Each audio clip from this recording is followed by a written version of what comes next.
All right, welcome everybody. Today we have a special live training as we're approaching the midpoint of 2025. I'm calling this an emergency briefing.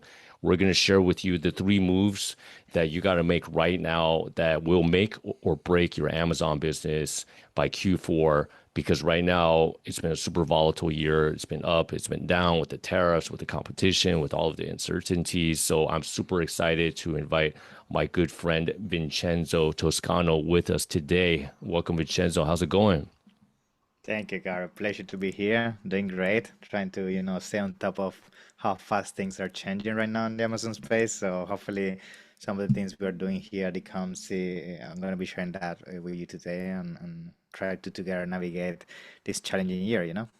100%, 100%. So Vincenzo, for those of you guys meeting him the first time, he's an alumni speaker at Seven Figure Sellers Summit. He's founder of Ecomcy Global e-commerce growth agency based in London, helping 7 to 9 figure brands scale profitably on Amazon, Walmart, and also TikTok. So he's working with many brands all over the world. He flies to the conferences all over the world as well. So he really has his finger to the pulse of what's going on right now. So we're going to break this down for you guys today. You're going to get the top recommendations. Well, first off, we're going to share with you what's actually happening in the marketplace, not just what you're seeing in the headlines, right? Because there's some movement going on, behind the scenes that a lot of sellers are unaware about.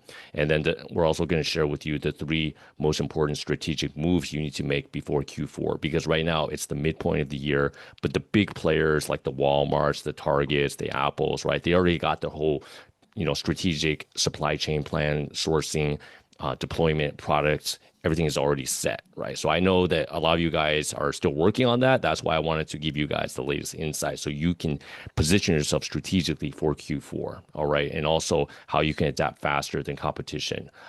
Because after you get this training, you guys will be ahead, all right?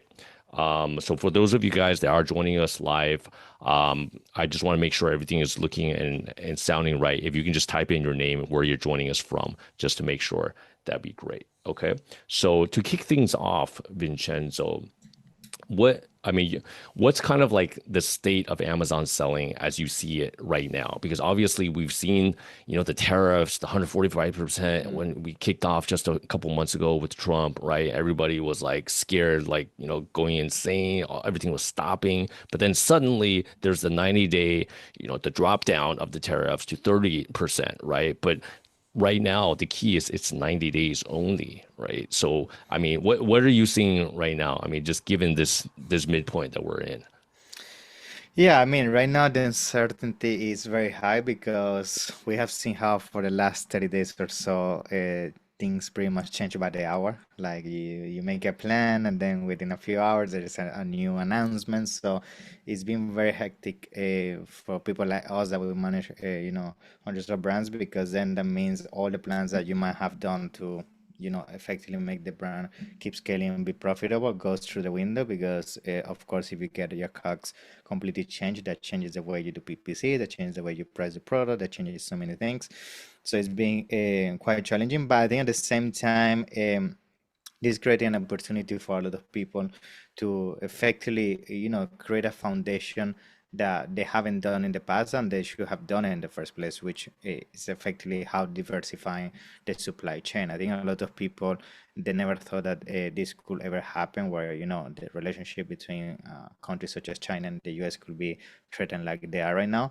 And given that a lot of people are relying on only one source of in terms of where they're manufacturing from now, they're really having a tough time.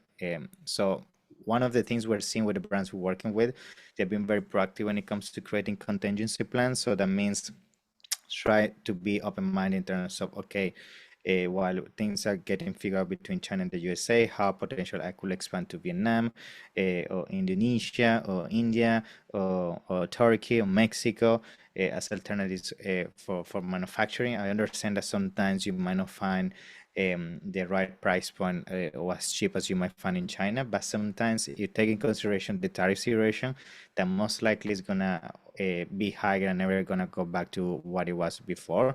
Sometimes it makes sense to pay the extra premium because that's gonna make it essentially more reliable for you in the long term. So that's one thing. Supply chain is essentially a bit shaky right now in the space. The second thing is AI has been very disruptive. I'm seeing a lot of brands that effectively were selling on Amazon. They were dominant players, and now I see more than ever new sellers that are really mastering AI, really penetrating categories that I never thought that was possible because now AI makes very easy for people to understand data and automation, how to reverse engineer competition from a conversion point of view, from a PPC point of view, from a ranking point of view. So I see people are being very clever with things such as AI agents, and some of them can do the job of like what brands with 20, 30 people in house are doing and without the overhead. So that's also been a huge shift in terms of trends. And the last one I would say is the effect of social commerce. Social commerce has also been a huge impact lately. I'm seeing how a lot of brands are also exploring diversification. So I see a lot of brands not only focusing 100% on Amazon, they're exploring TikTok, they're exploring Walmart, they're exploring having their own D2C presence. And I think that's something that's becoming, and it's going to become a bigger trend because people has realized also that relying 100% on Amazon is tricky, it's risky, and also with things such as Rufus, where it's completely changing the game and where most Amazon sellers rely on organic ranking, and that seems to also be the risk now with Rufus. Mhm. If you don't have a way to protect your business with our channels, you can be on shaky floor right now. So yeah, those are some of the ones. Of course, there are many more, but just to keep it brief, there's definitely a lot of things going on. Yeah, 100%. And I'm curious, what is the number one challenge that you're facing right now in your business? So for those of you guys joining in live, if you can just type that in the chat, just so we can gauge, where you are and how we can help. All right. So Vincenzo made an excellent recap of the year so far in terms of your sourcing supply chain, make contingency plans, not just 100% eggs in one basket China, right? Really look at other alternatives. Number two, AI is really disrupting this whole Amazon space, and very interesting what you said. Like, so new sellers are, you're saying, are like just coming in using AI tools. Basically, they're just like penetrating really fast, Yeah. like Yeah, disruptive, because right? now AI can essentially allow you to do the work that some people will take weeks or months now. If you have agents that are already been playing, even myself with some of them, Yeah. within a few days, you can do market research and market validation, pro development, sourcing it, finishing everything when it comes to that. And from a PPC perspective, you can reverse engineer everything because now with AI, you can data fusion things that will take you weeks before, like Yeah. understanding brand analytics, helium temp data, historical data, and create a map and a system out of that, which is something that effectively you have the answer now in your hand. So what is going to be ideal to launch a product? So if you know how to do it, which again is not easy, and that's why not a lot of people doing it, you can definitely have a huge edge right now. Hmm. Excellent, excellent. So number two is AI. Number three is social commerce. Look at diversifying. TikTok is one of the hot markets right now. Number four is Rufus. Don't overlook this. Don't rely only on organic. That can be put Yes, your business on shaky ground. All right. So yes, Vincenzo has a special training for you guys. Without further ado, Vincenzo, would you like to share your screen and let's yes, get into this? yes. So let me put my screen here. And then in the meantime, I'd like Uh, to give a quick shout out for a couple of you guys joining us live. Daniel from California and also Brian from California. That's my home states. I'm from LA originally. Great to have you guys here. All very right. nice. Good. So you can see my screen, is that right? Looks Yeah. great. Mm-hmm. Awesome. So first of all, for everybody that's live here, thank you so much. Pleasure to have you. Today, what I'm gonna try to give you is some of the 3 minutes I think you really need to implement in your business because as Gary is saying, like, I've been traveling a lot. I've been talking to a lot of brands on a daily basis as well, and I have started to identify trends that are very clear where things are heading. And what I want to do into this presentation is to give you some pointers, things that you should be aware of, and also some guidelines in terms of what you should be doing as an Amazon brand to succeed in 2025. So I guess we can start with a very quick intro about myself in case any of you don't know me. So my name is Vincenzo Toscano. I'm the founder and CEO of Ecomcy, where we are full service agency for brands in Amazon, Walmart, and TikTok. We specialize on effectively growing brands from A to Z globally. Today we have over 1,000 brands, a portfolio of over 100 million, over $30 million active management on ads. So we have a lot of experience when it comes to scaling brands across all these marketplaces. And we have a very strong team. Team is over 70 people now, global. We do everything in-house, PPC, brand creative, listing optimization, DSP, anything under the sun that you need to succeed, we do it. And that's also why I have so many insights of what is happening, because essentially I see all the different pillars of a brand, and I'm able to always connect the dots of what are the trends, what are things that are really making an impact. And today I'm going to try to give you some of those pointers so you can implement them on your business. And just as another kind of background myself, I also have a podcast called the E-commerce Lab, where we have some of the brightest minds in the industry, such as Gary. So feel free to also check it out, where we also drop a lot of content in terms of what is happening and what you should be doing. So Yeah, and let's I link that guess, up below in the show notes as well for those of you guys yes, that have not seen it yet. It's an excellent podcast. All right, let's yes, get into thank you. this. Cool. So I guess let's give you some metrics. I think this is the most important thing before we dive into the actual topic, is why this matters today. So the first thing is the saturation that the market is experiencing. There are a lot of sellers right now in the market, and the number is significantly increasing. We have 20% more sellers compared to 2023. Now, it's true that some of these sellers are also dropping very fast because Amazon is getting more complex. But at the same time, every single time a seller joins the platform, even if they're going to be there a couple of months, that has a significant effect on the market. Why? Because they're going to drive CPCs higher. They're going to have pricing war. Most likely, they're going to do things that are going to affect your conversion. And that is effectively a snowball effect. So that's why we need to be more mindful than ever in terms of what we do in terms of strategy, because the market is getting tougher. And that, of course, as you can see, the advertisement cost is getting higher. And at the same time, what we're seeing is not only the increasing cost across the whole marketplace, but how volatile the year it is. Like, we're seeing microeconomics and everything around the political side of things is being very shaky, which at the end of the day, those are things that we don't control, but we have to be able to understand it and play around them. And that's why we have to effectively create a foundation, which is some of the things we're going to be talking today, that going to allow you to make sure that 2026 and moving forward, we don't experience what most Amazon are experiencing today, because they didn't have that foundation in the first place. And by the way, if any questions as I move throughout the slides come up, please feel free to drop your questions in the comments. Then what we're going to do towards the end of the session, open Q&A, and make sure we answer all of that in there. So I guess let's start with the checklist, okay? What are some of the things that are changing? And I gave you a few of them before going live. I'm gonna mention them again. So the first one is the supply chain. So supply chain has been having, a big disruption across the board from many reasons. Cost of essentially manufacturing, things that have to do with tariffs, things that have to do with also shipping, because at the end of the day, supply is not only to do with the manufacturing, but also shipping. We're seeing shipping also being quite stable the last couple of months as well. So all of that is essentially creating a lot of uncertainty. And today we're going to try to reverse engineer how we create a system that essentially make us bulletproof towards that. AI is also being game changer, as I say. I have seen people, and I have met people in person that have, like, crazy amount of AI implementation, AI agents, some of them 7, 8 figure sellers. And some of these sometimes are 2, 3 people in the team, compared to brands I know that I manage have in-house teams, 20, 30 people, and they are at the same size. Why that's important for you to understand? Because that means these brands now that have been very lean, very smart with AI, they have a huge kind of essentially window, because they don't have as much overhead as other brands. They can reinvest that on new products, on advertising, expansion to our marketplaces, and that long term is going to effectively allow them to take over the marketplace in terms of the market share. And the other thing is Suspensions as well. This is another thing. I did an event in London last week with Chris McCabe.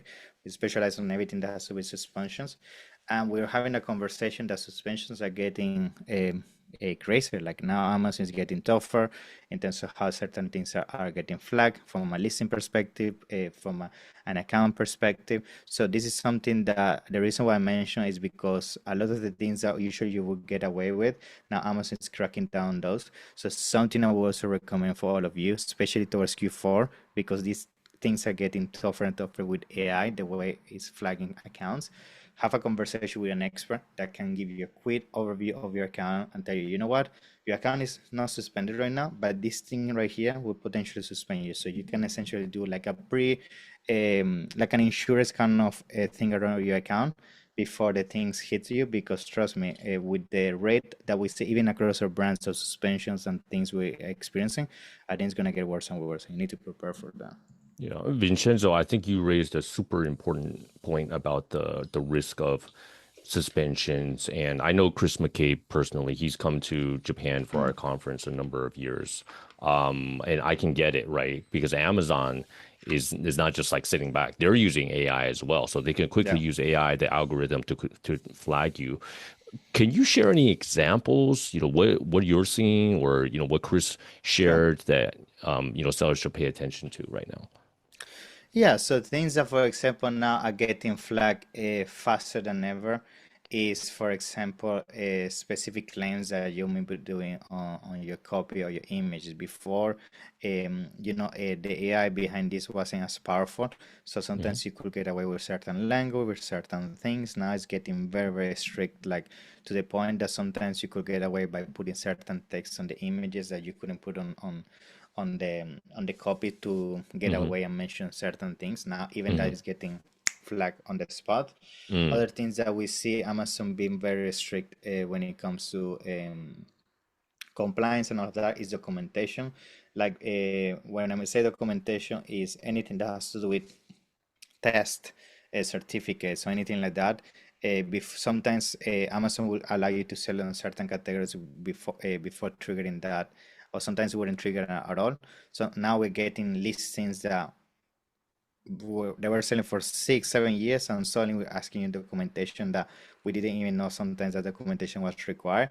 And the issue is Mm. some of these sellers are working with some of these manufacturers for a long period of time, that Hmm. this manufacturer never had that documentation in the first place. So now we are Mm. actually between the wall and the sword. So there is Yeah. a lot of things like that. Of course it goes deeper, like also Yeah. things that have to do with verification issues, like a company taxes. There are so many things now getting flagged, Yeah. but which is why I would say have somebody have a quick check across your account, which is simple. Your Yeah. compliance documentation, your anything that's to do with your verification documentation, and making sure that your account health is on point. You don't have any potential trademark infringement. That's another big thing. A lot of times people um, launch a product and they didn't know they were infringing on a patent, or they didn't know they were infringing on a trademark, and Yeah. sometimes up to the point that the seller wouldn't create a dispute with Amazon, so nothing will flag you. Now we're Yeah. seeing Amazon sometimes being proactive on behalf of those patent trademark owners to flag certain things. So Yeah. those are some of the things, yeah. Excellent. Okay, let's keep going. What's next? Okay. So okay, so now inventory. I think this is a thing that, of course, everybody's also been experiencing. This specifically is the biggest one right now, because when the tariff thing was announced, what is the first thing that everybody did? They stopped shipping to the US. Now we have a bunch of brands that are going out of stock soon. A lot of sellers that they cannot keep up with the momentum of sales, because April, May were slow months overall. Like we were see a lot of brands, and I have a lot of conversation with people in the space. There were months that a lot of brands were in red. That was because also the purchase kind of a sentiment, like the confidence in the market is very low, still very low. So a lot of people was only window shopping, browsing around. Now things are starting to get a bit more momentum. So now what is happening, sales are improving, but a lot of people has still containers sitting in China or on a boat. So this is something that is affecting sellers, and of course an effect of that, profits are also being diluted, not only because a lot of people had to take the hit of the tariffs, but also advertising is getting more and more expensive, which is I'm going to tell you some ways to mitigate that. And going Mhm. back to what I just said, the compliance is been a huge thing. Like it's something actually that I'm very concerned, and a lot of sellers are going to have a big issue with this. So make sure again that you double check everything you have submitted to Amazon, passports, uh, paperwork, and everything is on point. Because if you think they're not going to catch you, they're being very, very picky with a lot of things lately. Now, let's talk about the three movements. Let's start diving into the strategy now. So the first one is the data one, right? I think a lot of times when I have conversation with sellers, it's very clear that a lot of things are not being done by data. They're being done by intuition, by emotion, by luck. So now we are in a phase that if you don't do things by data, you're gonna lose the game because the people are doing things with data using AI, they're gonna master it. They're gonna know exactly which keyword to go for, which pricing to go for, which competitor to go for. And if you're only doing things the old way, you're gonna lose the game. So we're gonna cover that. Second one is the advertising. Advertising is also getting a huge shift. So now it's not anymore about traditional way of doing advertising. Now AI definitely has to have some kind of involvement, especially things that require a lot of admin that is not humanly possible, like changing bits dynamically depending on organic exposure, day parting, and things like that. You need AI to help you maximize that. And the last one is the supply chain, which is something that I've already been touching on. Okay, so we're gonna go through all of this and the recommendations. So the first one. So I would say when I say data, there's a couple of things, of course, that encloses on this initial move. So the first one is forecasting. There's a lot of softwares out there, and I'm gonna show you some of the ones that we use. I think forecasting is something that is more and more important than ever because of the uncertainty that 1 week from now the tariff issue could continue again. And therefore, what you want to do is put something on the system on the way you do your forecasting that allows you to predict for that, right? So now, how do you do that? Usually, as a rule of thumb, you need to understand how long it takes you to manufacture a product. So usually if it takes you 30 days, then you have to have your 30 days on your calculation. Then you need to have another 20 to 30 days for shipping. And then you need to have some kind of a break there that protects you for unpredictable things, like things such as the tariff that delays things for a month, or things such as, for example, a price increases that you might not have the cash flow then you need to delay the purchases. So that's something that you need to do with software. Stop doing things by hand. That's a huge thing that I will avoid, especially right now with so many tools out there and AI. When it comes to profits, I'm also going to show you how we need to be more strict when it comes to the way we make the decision which SKUs to keep or not to keep. I think a lot of times I have a conversation with calls with brands that they have hundreds of SKUs, and sometimes when I go deep into the data, it says like, you actually should only be selling 10 of these 100. The other 90 are losing you money. Like, what are we doing? Now, of course, there's scenarios where it makes sense to have SKUs that lose you money because they are lead magnets, they drive traffic, and essentially make people enter into your ecosystem where you upsell them. But in some cases, that's not the case. So we need to identify those, and optimization, which is all down to reverse engineering what drives the click, what drives that connection between the consumer looking at your images, looking at your text, understanding that your product is effective solving their issue, and going for yours in terms of the competition. So now I think some of the things that, of course, I always just to make a bit more emphasis is when it comes to data. Another thing that you're gonna see is not only about having, some nice kind of dashboards and understanding kind of your numbers on a daily basis, because to some extent you can also do that with SLS Central. Like, I think where data really makes a difference when you start combining that with AI is decision making. At the end of the day, time is money, and the faster you can make a decision, the faster you can effectively impact your business in a positive way. And that's where we see a lot of the brands are already using a data-driven approach, having a more significant uplift against their competition. So a very quick example is, I'm sure if I ask most of you right now, I make you the simple question, such as, tell me exactly how many units you should be ordering to make sure you don't overpay on Amazon storage fees. but also you make sure that you can keep your momentum of sales and also predict the growth that Q3 and Q4 is going to bring if we increase conversion by 10%. Like this is something that we have tools that if I ask that prompt, it's going to give me the answer, right? But I know most of you wouldn't know how to answer that, and that's why I'm trying to make a lot of emphasis on why data is important, because by having a full integration of how you read this data, especially with AI, now it can be such an easy way for you to engage with it, make an understanding of what is happening, where I'm dropping the ball, where I need to make changes, and make sure you can essentially keep growing your business faster. Now, tools I recommend. So some of the tools we use, which are non-negotiables, of course, data dive for keyword research, Helium 10 for demand forecasting, and Pro Research, Triffin for profitability. Now, these are some of the high-level tools. There are so much more to recommend. ChatGPT is a no-brainer. ChatGPT is the brain behind all of this as well. Like something I did a presentation a couple of weeks back about how having custom ChatGPT is also something that everybody should be doing. Like this is actually nothing new. It's been out there for a while now, but I'm surprised how a lot of people don't have a custom ChatGPT. Like for all the brands that we manage, for example, we have custom ChatGPTs, and what we do with the custom ChatGPTs is that everything that we get from data dive, every single time we do a dive, all the keyword research from Helium 10, all the pro research from Helium 10, all the PNS from Triffin, all the things from brand analytics, we keep fueling that within our custom ChatGPT, and within 2-3 months, you can ask the question I just made, like how much inventory I need if this happened, this happened, this happened based on historical data, and you're gonna have the answer, which is something that right now you can, because it's humanly impossible to make that on your head, right? Or even have to manually figure out that on your own. So that's where you really need to understand how to use these tools, extract the data, combine the data, and use AI to essentially make a decision for your business. Vincenzo, Now, sorry to interrupt. I mean, I'm familiar with Data Dive and Helium 10, and we actually have some links that people can check out if they haven't already. I'll share that below. But what is the third tool, the Triffin? What is that? yeah, just Triffin, actually, this is a tool I'm an investor on, just for disclosure as well. So this is essentially a tool that allows you to understand all your finances when it comes to your Amazon business.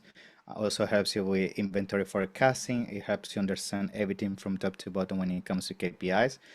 And this is a tool that I effectively help design and develop, because me being an Amazon seller, working with so many brands, identified so many things that were missing with our tools and things I wanted to see on a tool of my own. And it's effectively, if you check it out on the website, you can even have an interactive demo. You're gonna see how cool it is in terms of within a few minutes you're gonna have a pretty good understanding of where you're making money, where you're losing money, where you have to make an action, and essentially where you're gonna have the most impactful move when it comes to numbers. Yeah. Excellent. Okay. Okay, I just shared a couple of links. If people have not signed up for Data Dive or Helium 10, I have a 35% off Helium 10, 20% off Data Dive. If you guys want to check it out, just to be totally transparent, I'm an affiliate of those two tools. But I recommend these tools. I use them myself, so I think they will help your business. And if we have some more time at the end, Vincenzo, I'd love to dive a little deeper into like how you're using custom GPTs, to optimize the business, etc. But yeah, let's keep going, just to keep on time. And if for Triffin you guys want to also have a demo or a try, let me know. I can make that happen as well. Okay.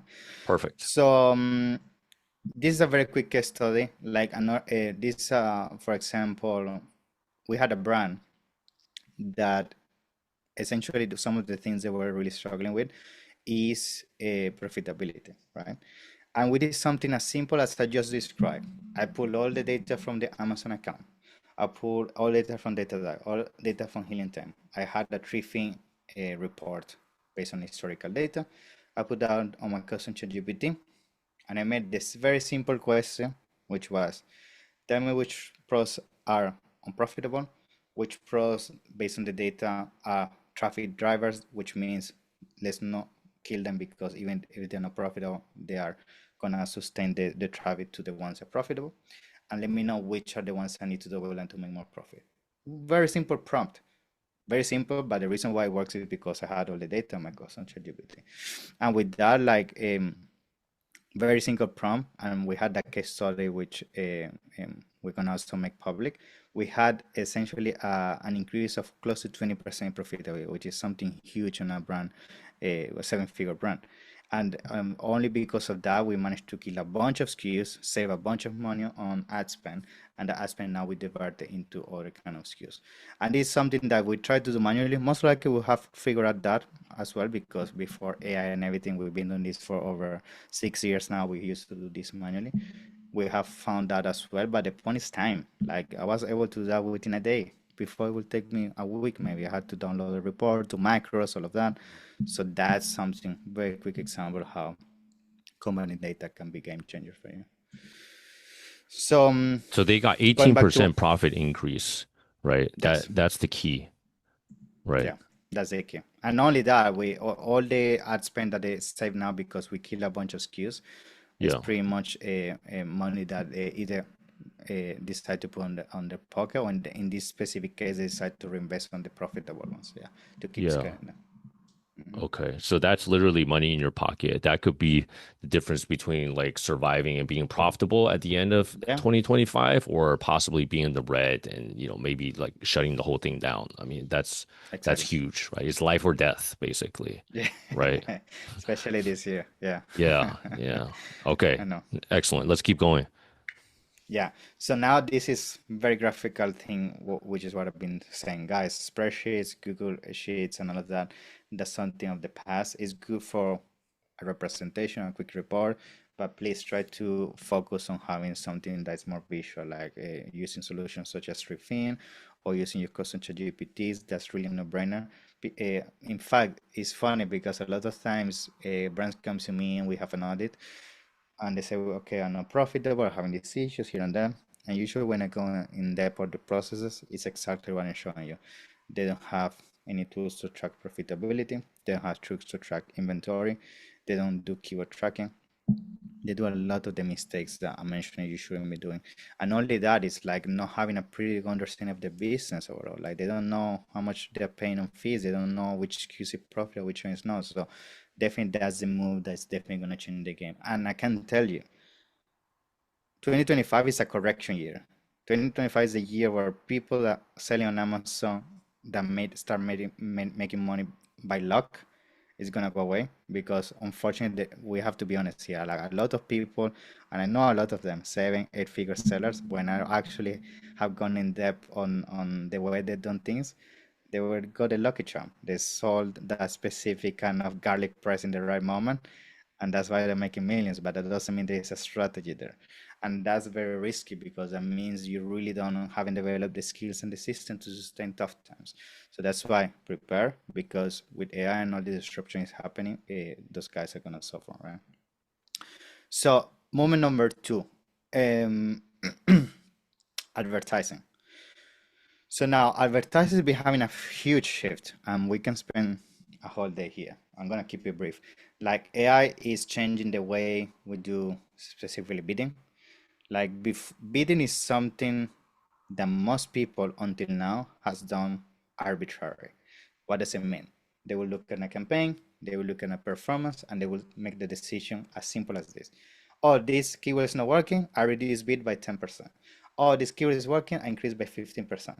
But that 10, 15%, let's be honest, what is coming? Is coming out of the sky. It's not really coming out of a mathematical decision. And that's the issue.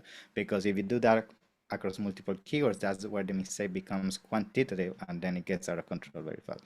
So that's where we need software there to mathematically do the decision on the spot. Like you have to make a decision, this is my tackle, this is the profit I have to aim for. At the same time, when I rank organically, this is my organic ranking, and therefore adjust my bits dynamically. This is something I can tell you a person cannot do. Now, that doesn't mean you have to fully automate your PPC. That's also a huge mistake, because fully automating your PPC with AI, what it's going to do is all the decision making is going to be driven by numbers, and a PPC on the fundamental of what advertising is not all, it's not something that is only driven by numbers, because advertising go deeper than that. You also have to understand that some keywords you might to intentionally lose money to keep market share control or to defend your brand, or you have essentially a plan in mind that you're going to focus on lifetime value. That's something that AI struggles to do because AI does it based on KPIs. And if your KPIs get out of control very fast, AI gets crazy. So make sure you don't do that. And I'm going to show you some of the tools as well that you can implement. So now, what's the difference in terms of advertising? So I would say the first thing is the implementation of AI. I work with a lot of the top seller, 8 9 figure sellers, and a lot of them are using very heavy automation. Now, that doesn't mean they fully automate their PPC. As I say, usually they have a team that does the structuring, keyword research, the strategy in terms of what the campaign should be doing, but changing the bid, negating the keyword, adjusting the placement, checking organic and changing the bid, that's done by automation, right? And that's something that you should be doing because if you don't, the compound effect of automation gets exponential so fast to the point that you're never going to be able to catch up manually. And you can see some of the figures in here in terms of the effect that has on the ROAS, also everything in terms of the decline you're going to have if you start doing everything manually, which is something I see every day when I do those audits. So you need to be aware of that and start looking for solutions. Now, when it comes to solutions, there's a couple of them. Ones I use is Scales Insights, PackView, Atom 11, some of the ones that I recommend out there. Now, you also have, of course, to test them because what you're going to find is they behave different depending of how you engage with them. And software at the end of the day is sometimes not the kind of thing that there's such a thing as the best software. It's the one that just better to your behavior in the way you engage with them. So there's sometimes ways that you engage better with a specific dashboard, with a specific type of settings, with a specific type of automation. That's why I recommend give it a try. Most of them give you a trial. See which one you find more engaging or easy to grasp. But the conclusion here is you have to implement some kind of automation. For example, if you work with us, that's automatically included as part of the deal. We make sure that automation is happening as our brand strategies and PPC managers do everything in the front end. But that's something that is definitely changing the way PPC is evolving. And we're not even touching more complex things, such as, for example, Amazon Marketing Cloud. That's also going to change the way advertising is going to be, because something people is not aware of is that PPC is going to have such a drastic change that unfortunately most people is not ready for it. And I'm going to give you a very quick example of what I mean. Like, I'm sure you have seen how Rufus is changing the way you shop. Like, sometimes a lot of people, I see that, right? Because I sneak on how people shop and all of that. It's such a big thing, even on the homepage. Rufus is all prominent everywhere. They're pushing it very hard. And we're entering an era where people don't search anymore for keywords. They search for an issue or for a lifestyle, and then Rufus recommends that. So now why that's important from an advertising point of view? Because that means now we're shifting from traditional PPC, which is keyword search, to programmatic advertising, which is based on behavior. And if you don't understand that, that's where things are gonna go south very fast for a lot of people, because people is so fixated on keywords, but they don't understand now that advertising is changing into also focusing on the gender, on how much money they make, where are they based, why is their behavior on the platform, how much money they have spent in the past with you. I need to understand how to convert that into a strategy to re-engage or target lookalike audiences like them, right? And that's where Amazon is heading. That's why Amazon Marketing Cloud exists, and that's why DSP, I'm sure for those that have heard of it, is such a hot topic, because that's definitely where the advertising is going. I'm not going to go deep into that, but it's something I wanted to give an insight so you understand what is going to happen definitely in PPC in the years to come. Now, here something of the things I already mentioned: set and forget. No, no, no. Every single time I see accounts like that, unprofitables. Keywords, again, that's definitely something that is basic, but you'll be surprised how many times I jump on accounts. Yes, I was having a call with a client, 7-figure seller, that he wanted to receive some advice. And when I saw his PPC, it's like, you're doing 7 figures and I can see you have keywords. that if I combine all the aspirin in a span of 12 months, you lost $10,000. Like you think maybe it's not a lot, but $10,000 is $10,000. Like it's as simple things as that. And the thing is, sometimes people get fixated like, yeah, losing $100 here is not a lot, $200 here is not a lot. But the issue is like, it's not about the instance that you see that issue happening, which is usually within a month period. Is over time how that component phase is gonna effectively negatively impact your business. So make sure you put your eyes on keywords and use the ones that are really meaningful. And again, inventory, like there's no point doing the best strategy, sell a bunch of products if you don't have then enough inventory to fulfill that. Right? Vincenzo, sorry to interrupt. Just to keep our eye on the clock, we have about 10 Yeah, minutes left for the presentation because I want to save some time at the end sure. for Q&A. Yeah, Okay. so it should be enough. Yeah, yeah, Mhm. cool. So again, very quickly, this is another case study automation. Like for example, here, just by using automation, we're able to, save a bunch of money in terms of spend and also improve conversion. So very quick case I want to share. And the final part is the supply chain. So supply chain is another thing I want to touch as they move through to start concluding. So this is another thing that is definitely the way to go to protect your business. So it's not only about diversifying your supply chain. It's also about how do I make sure as the wars, because that's the reality, war is getting more complex from a political point of view, from these wars, there's macroeconomics being very unreliable right now.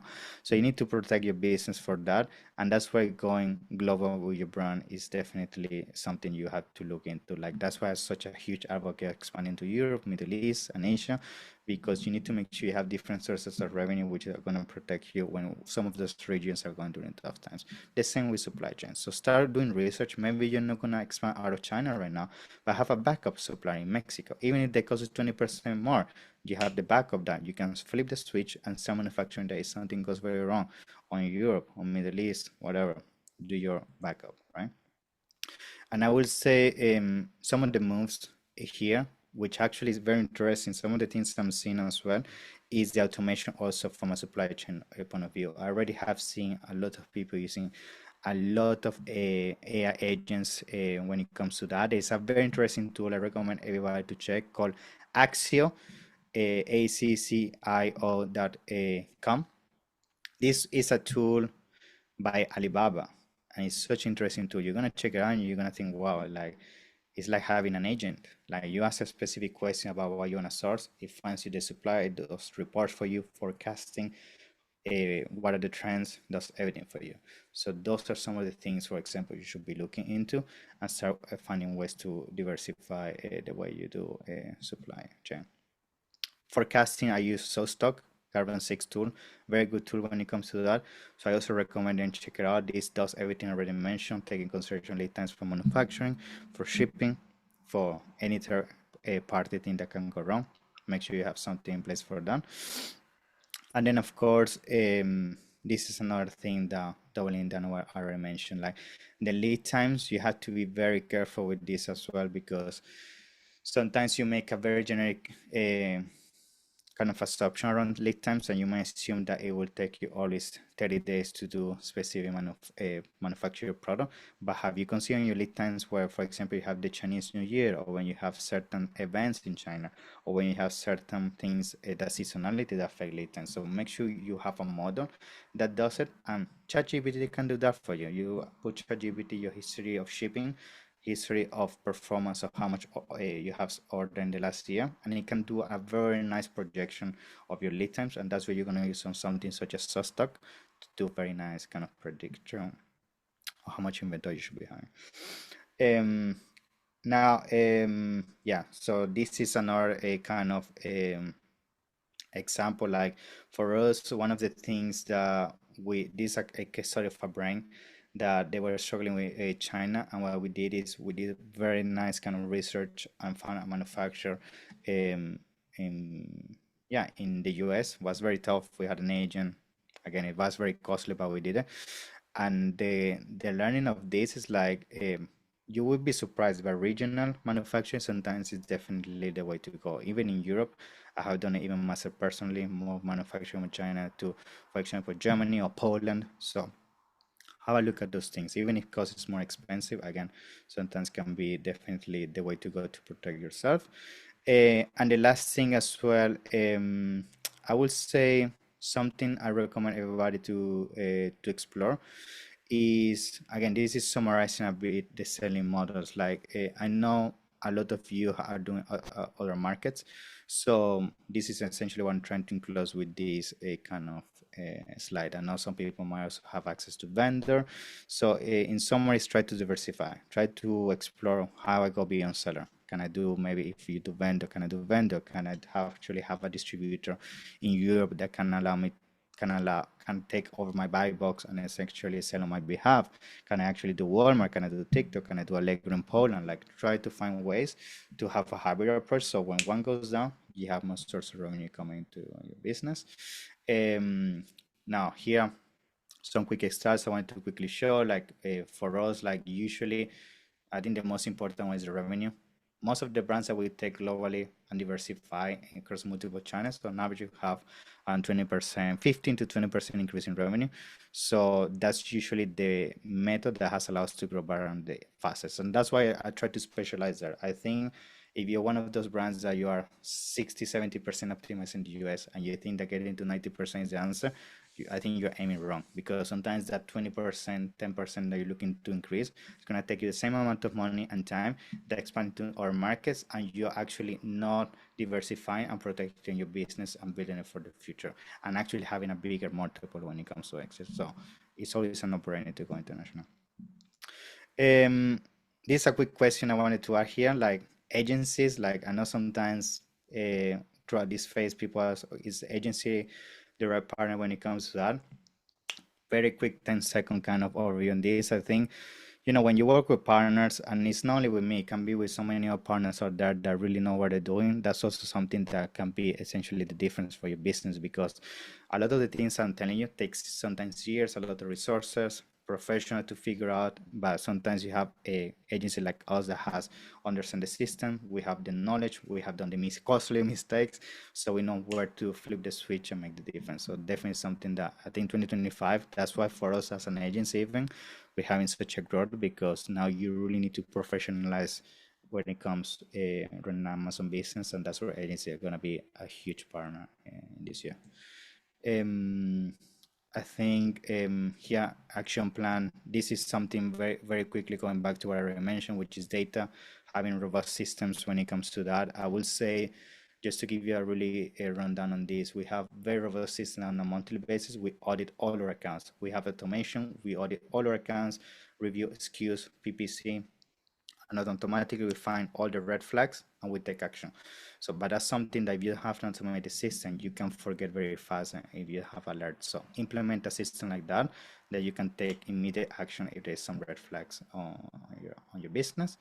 And I guess in conclusion is, if you want to maximize Q4, you need to act now, because we're already in June. So by the time you implement some of these things, a lot of these strategies take at least 2 to 3 months to deploy. So that means if you start now, you're going to be ready by August, September. By then, we already enter into Prime Day, Black Friday, and all of that. So take action. Don't sleep on it.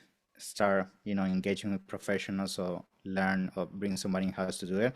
But definitely, if you don't, like, that's where profit is gonna have a hit. So focus on all these things, and I'm sure you're gonna have a successful journey. So that's everything from me. And of course, we're gonna have a deeper conversation how we can impact for your business. Card the QR code in here, where we can have a conversation, explore how we can do this on your behalf. And that's everything from me, Gary. Yeah. Excellent. Thank you very much, Vincenzo. I feel that Vincenzo is offering a very valuable opportunity, because he's offering a free 30-minute, almost like a quick account audit slash, you know, Future slash proofing. coaching call, right? So Yeah. he's going to identify any potential leaks, any ways that, I mean, basically making sure your business is future proof, right? Because we're the midpoint of 2025, this super volatile year, and you can go through your listing in terms of any ways to optimize the listing, ads, and expansion internationally, and a lot more. So definitely take advantage of the free 30-minute consult. All right. Very quickly, I also wanted to weigh in on my side. A couple of things that I wanted to emphasize for sellers right now. And sorry, let me just put the link for Vincenzo's Calendly before we transition. Okay. Okay. So you can take advantage of that in the link below. We also link it up below in the show notes. Okay. I feel like right now, Vincenzo touched upon several very important points. Um, Besides diversify your sourcing away from 100% China. There's countries, for example, Mexico. We did a training just a few weeks ago on sourcing in Mexico in 2025. The replay is in the YouTube channel. Anyone that wants to check it out. Susana Bermudez, she's kind of like she has access to like 10,000 suppliers in Mexico. She has connections with the Mexican government. Highly recommend you check that out. We're partnering with her to help sellers source from Mexico. Okay. So I would say number one, my recommendation is with the 90-day window, with the lower tariffs temporarily from China, get your orders in from China ASAP because after 90 days, it's very possible that the tariffs can rebound to very high. And a lot of supply chain experts that, I'm in like Shanghai, supply chain expert, like WeChat groups that are close to the public, they feel that the reason Trump is coming down with the tariffs for only 90 days is for Christmas, is for Q4, right? Because during the 145%, like the spike of tariffs, all the shipment stops. And like all of the big companies like the Walmart, like the Targets, they have to stock their shelves like 8 months in advance, right? So they have to place the purchase orders with the factory to get like the Christmas trees, to get the toys. And then when all of the orders stop, that means that Christmas time, the shelves are going to be dead empty, right? And a lot of people will not be happy. There will be no gifts for the holidays. So Trump is allowing the 90 days for these big companies to get all of their orders in from China, right? With the lower 30%. And after that, it could go back up unless, China and US, they come out of this trade war with a handshake. And I don't know how or when that's going to happen, right? That's the big uncertainty that we're facing right now. So the key takeaway, guys, if you are sourcing from China, if you've been holding off or you're kind of like waiting, pull the trigger, get the shipments in. The shipping is going to be high because everybody was waiting, but it's better than getting locked out afterwards, after the 90 days. Okay. Because afterwards, the tariffs are uncertain, right? Like we've never had so much volatility ever in supply chain. So the other thing I like to highlight is to expand to international marketplaces because, Vincenzo touched upon it, but let me just hammer the point home. There's zero tariffs going on in Europe, right? I mean, there's zero tariffs going on in Japan, right? So if you're selling on Amazon Europe, if you're selling on Amazon Japan, if you're selling in Amazon Canada, you're eliminating the tariffs like flat out, right? So just keep that in mind. That's like at least 30%, if not higher, saved. And then afterwards, you're planting the seed, right? You're growing that business in a new marketplace. Vincenzo said sometimes, trying to go from like 60% market share to 80%, it's kind of like an exercise in futility. You're going to spend so much time, so much money, ad spend, etc., trying to like squeeze that last bit of the juice, right? But whereas you can go to like a blue ocean, to a new market, right? And you can capture market probably a lot faster if you do it right? Because your competitors are not there yet, right? Because the competition is a lot lower in those markets and profitability could be higher, right? Vincenzo, is that what you're seeing with the brands that are going Yes, international? same. I see the Yeah. same. Yeah. Okay. So I whether think it's it's, definitely yeah, something to consider. 100%. yeah, Yeah. 100%. And even, Canada, we didn't talk about Canada, but at the Seven Figure Seller Summit just last month, um, Dave Bryant, he's Canadian, and he says he sells in US, he sells in Canada. He says like the same products, even though it's a smaller market, he's more profitable in Canada. The reason is because his competitors are not selling there, so he can price the same product higher in Yeah. Canada than the US, right? Just Yeah. because there's less Yeah. competition, right? So think about that, Yeah. right? Canada, International expansion is that's why it's a no-brainer. Like yeah, sometimes that can be the savior for so many brands. Yeah. 100%, 100%. All right. And also Japan. I mean, a lot of people overlook Japan. They're intimidated by the language, the culture, etc. But I mean, Japan's the second biggest Amazon marketplace by seller revenue, as we saw from a study by Smart Scout. The competition is still low, but I met with a Amazon Japan manager last week in Tokyo. There was a ad tech conference, right? And she told me privately a lot of the Chinese sellers, they're pulling back on US, and then they're starting to spend heavily on ads in Japan, right? Because they're uncertain about the tariffs. So Japan is an opportunity, but it could get a lot more competitive because the last time I checked, it was ranked number 8 in number of sellers, but that could change. So if you still want to get on the boat, Japan is still a great opportunity. And if you are a 7-figure seller plus, if you are interested, let me know because I am offering some like very limited slots to help work with sellers to help them with that. All right. And my last point, my recommendation will be to focus on profitability because at the end of the day, like what Vincenzo said, I'm not saying everyone was lucky, but a lot of sellers were lucky, right? They picked the right product at the right time, before everything got caught up. But now it's Yeah. like this year, it's like final reckoning, right? It's like Mission Impossible, right? You're gonna either Yeah. survive or you're gonna fall, right? So focus on And those profit. that survive are gonna make a lot of money, I can tell you. Yeah. That's right. Because there's going to be a shakeout because a lot of those Yeah. sellers are either exiting, like a lot of the Chinese sellers, they're exiting US because they're scared of the tariffs, right? Or they're not going to survive, right? So definitely, look at the opportunity, take advantage of, you know, Vincenzo and his generous 30-minute like account coaching call. I mean, I think that's like invaluable and there's no risk, right? So everybody on the call, I mean, obviously Vincenzo is a busy guy. His time is very limited. I don't know if all of your slots are going to get filled up very quickly, but Most likely. early bird catches the worm, guys. So definitely if you haven't already, book a call with him. You know, see if it makes sense if to work with either an agency or do it yourself. There's a lot of AI tools out there. I wish we had more time. I mean, because I'm using a lot of AI. I used ChatGPT before, but I'm using Claude now, like Claude Sonnet Mm-hmm. 4, because one of the Yeah. biggest differences, like just in like 1 minute, like what I'm doing is like you can create like a master prompt in Claude. Yes. I don't know. Like, do you use Claude, Vincenzo?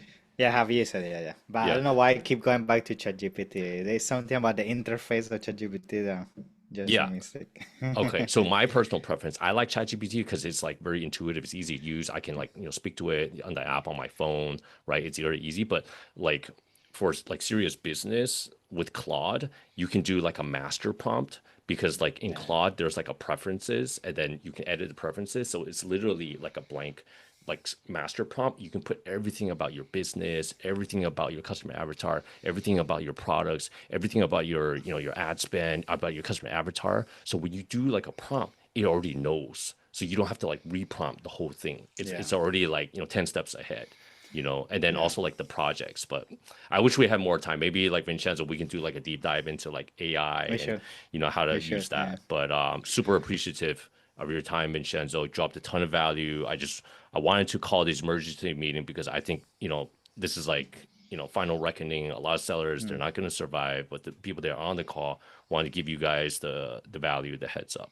All right. Yeah. So thank you so much, Vincenzo. Let's Thank you guys we'll for talk to you joining. soon. Yeah, thank you everybody for Yeah. joining. Good luck, guys, and we'll see you at the next session. And Steven asked, what was that tool called? If it was the AI tool, Yeah. it's Claude, Cloud. C Yeah. L A U D E. All right. Okay. Take care, guys. Bye, everyone. Thank you guys. Bye bye. Thank you.